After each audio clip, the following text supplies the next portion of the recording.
Hi, I'm Walker Goodsight, and today I will be discussing the novel Fahrenheit 451 by Ray Bradbury and the context that surrounds it. In Fahrenheit 451, the novel is set in a futuristic American society where books are banned and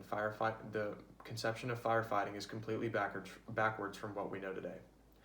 Firefighters are employed to start fires rather than put them out,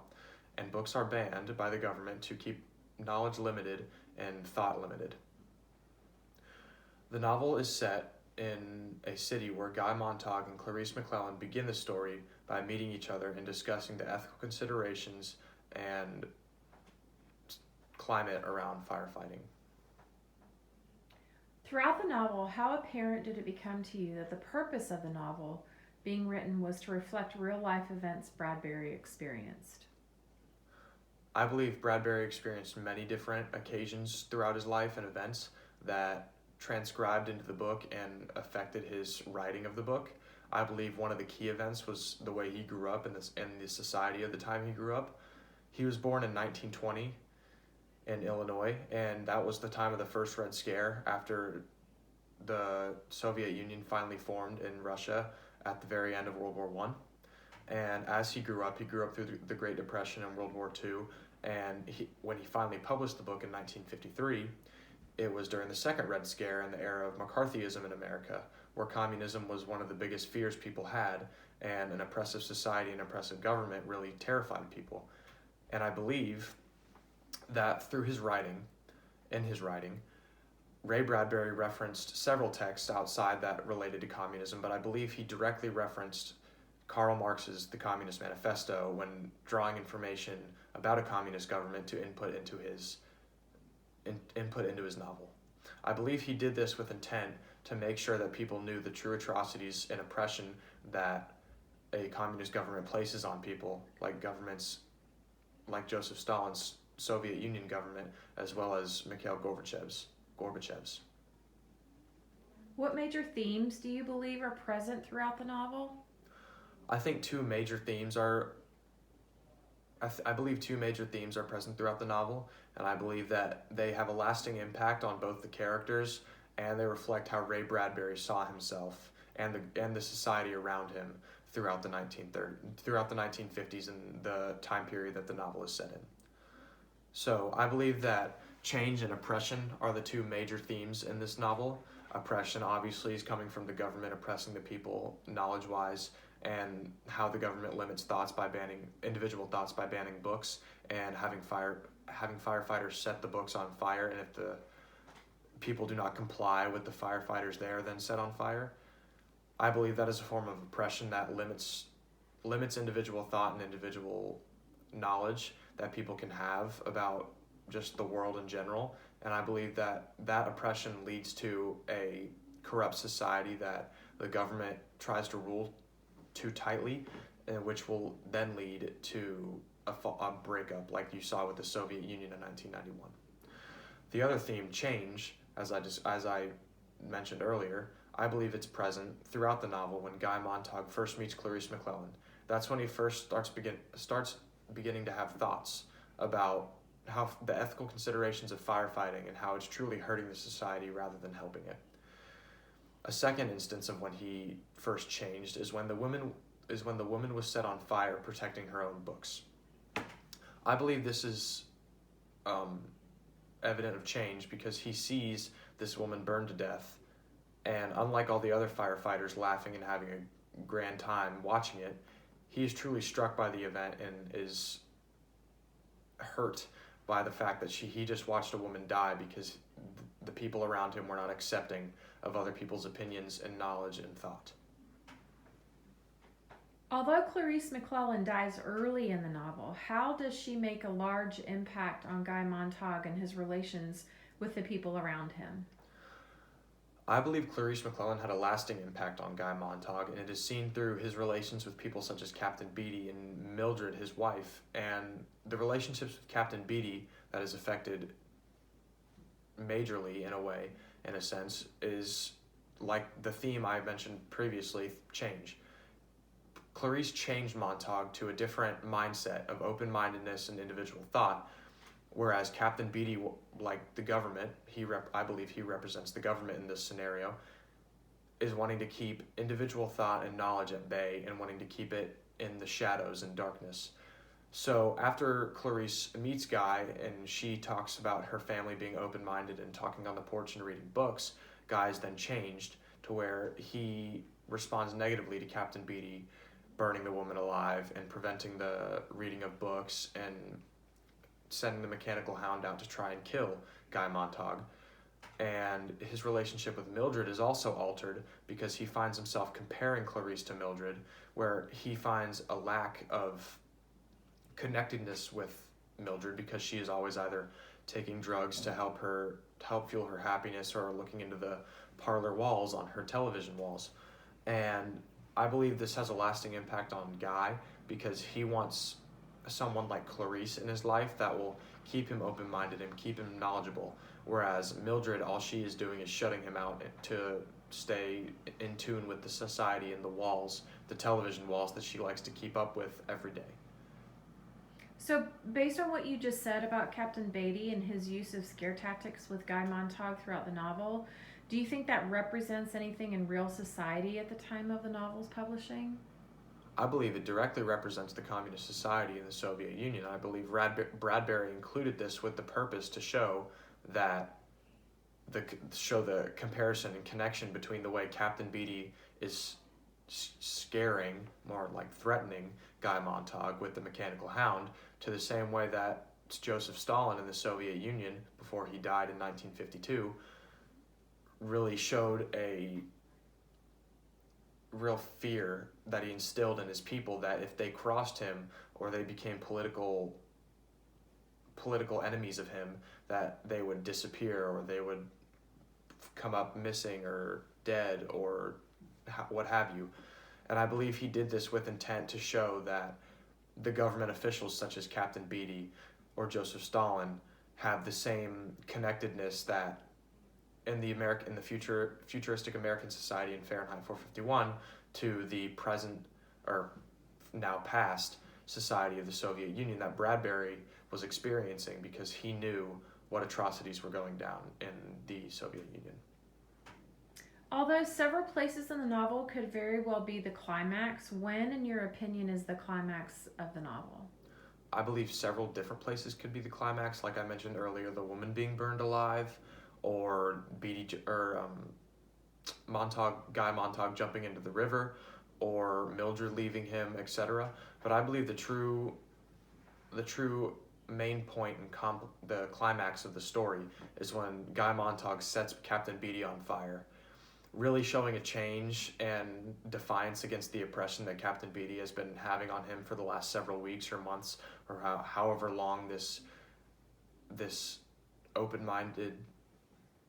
disease, as Beatty referenced to it, and Guy Montague has been bothering him, because he's finally stepping away from the government completely, and this shows a true change in him to where he sets Beatty on fire. Then he feels free to run away from the government society and the people of the society that have truly been oppressing him since he first started becoming a firefighter. Where does Bradbury include a tonal shift in the passage to show Guy's changing opinion on firefighting? I believe there are several tonal shifts in the passage, as there are in all forms of American literature. The three main ones I would like to focus on are, first, when the woman is burned alive for protecting her books; second, when Beatty is burned alive for trying to kill Montague; and three, when Montague finally escapes into the river. Firstly, when the woman is burned alive, it shows a true tonal shift in Montague at the very least, because as the rest of his firefighting workmates and companions, quote unquote, are laughing and having a joyous time watching the woman burn and the books burn, Guy Montague is truly struck by the image of the woman burning and is truly hurt by it, because he believes that she deserved better than that, because she was just trying to express her opinions and her knowledge upon them, but they were too close-minded and too ignorant to realize that she was just trying to protect her knowledge and protect her individual thought while the government was trying to take it away from her. Secondly, when Beatty is set on fire, that expresses a true tonal shift from Montague, because it seems as if the stress is relieved from him And as he is running away from the scene of Beatty's death, he before was fearful and terrified of the mechanical hound and Beatty and the rest of the firefighters coming to get him, whereas afterwards he feels free of this burden on his shoulders and begins to completely separate himself from the firefighters and the American society that is now corrupting him. The third, when he finally reaches the river after being chased by the mechanical hound and going through Professor Faber's house, he feels a sense of safety and that he did not feel before, whereas he was being chased by the mechanical hound. He felt freed by the death of Beatty after he finally really got the burden off his shoulders, but then right afterwards the mechanical hound was released after him to kill him. So he went from feeling fear to freedom, back to fear, and after he reaches the river, it's complete freedom and safety that he feels, because he's now going to the forest where he is awaited by former professors and academics in the woods that knew he has been coming from the news outlets filming the mechanical hound chasing him. And once he is finally there, he feels a sense of safety from the rest of society that he did not feel before. Do you believe that Fahrenheit 451 should be banned or challenged? I personally do not believe it should be banned or challenged. It has been challenged for two separate reasons on two separate occasions. First, it was banned for vulgar language in Panama City Beach, Florida, in a county in that area. And I believe that takes away some of the impact of the novel. Obviously, curse words and vulgar instances in language should never be present in reality in society, because there's no place for it. But in novels such as this, where Bradbury was trying to convey such an important message about communism and the wrongdoings of it, I believe that it's necessary to show the impact that the government has on the people and the true anger and fear that they feel, like Guy Montag felt when he finally set Beatty on fire, and the anger just boiled up in him. I felt like it's necessary to show the true impact. The second instance is when the Bible is burned in the book, and the people of Charleston, South Carolina, a very Christian community, felt a very profound attack on their beliefs and freedoms through this novel. But I feel like that is again needed to show the impact and true premise of Bradbury's argument that communism and oppressive societies are never good for any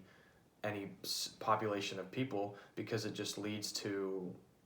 hate and oppression and limited knowledge and limited thought. Whereas if the Bible was not burned and it wasn't referenced at all in the text, it wouldn't have had such a powerful message that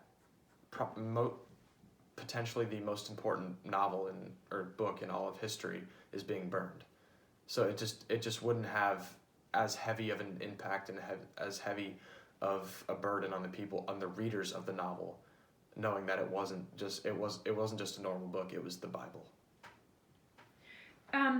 In comparison to Fahrenheit 451, what other novels at the time spoke of a corrupt government system depriving people of basic rights?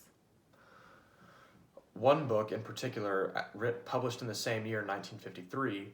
that was very similar to Bradbury's, although a different time period, a very similar premise and purpose of the book. So The Crucible by Arthur Miller showed an oppressive Puritan system in Salem, Massachusetts, oppressing the people of the town and putting a further hysteria into the people of the town that was also felt during the Red Scare in all of domestic America. And I believe these two novels, Fahrenheit 451 and The Crucible, are very similar, yet so different. Obviously, The Crucible talks about the Salem witch trials and the hysteria around that, and Fahrenheit 451 is of a futuristic American society where books are banned, and obviously there's so many differences, but I believe that they're similar in the sense that they're both connected by the oppressive government, limiting thought and knowledge of people. Reverend Hale in the Crucible, at least in the film, talks about several times about how the hysteria is for maniacs and it's insane and psychotic that they're allowing this to happen, but the oppressive government, the oppressive church, and the oppressive judges are just completely limiting his impact on the people because they're limiting their knowledge and thought. And the same thing happens in Fahrenheit 451, where the government limits Mildred's thought and limits Guy's thought until Clarice McClellan comes along and limits Beatty's thought. And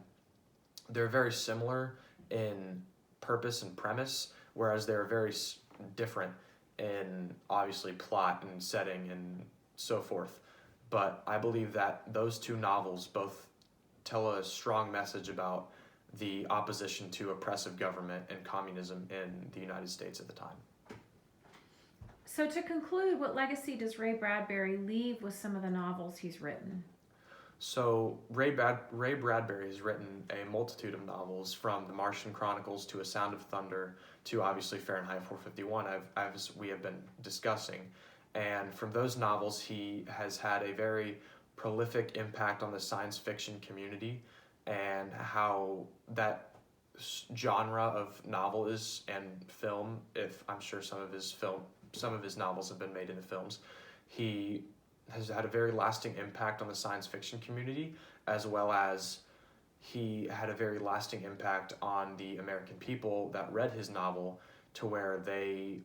had an even further fear of communist oppression and communist governments, to where they felt that they needed to speak out more against McCarthyism, led by Joseph McCarthy in the U.S. Congress, and other forms of oppression through the government and through organizations and what have you. So Ray Bradbury leaves a very lasting impact on not just the science fiction community and science fiction movies and novels, but he also has a lasting impact on people that read his novel, because they have a better understanding of what true government is and what the true purpose of government is to serve. It's not to serve as an oppressive force upon people. Its purpose is to help the people and aid the people when they need it, and when the people are fine, they're fine.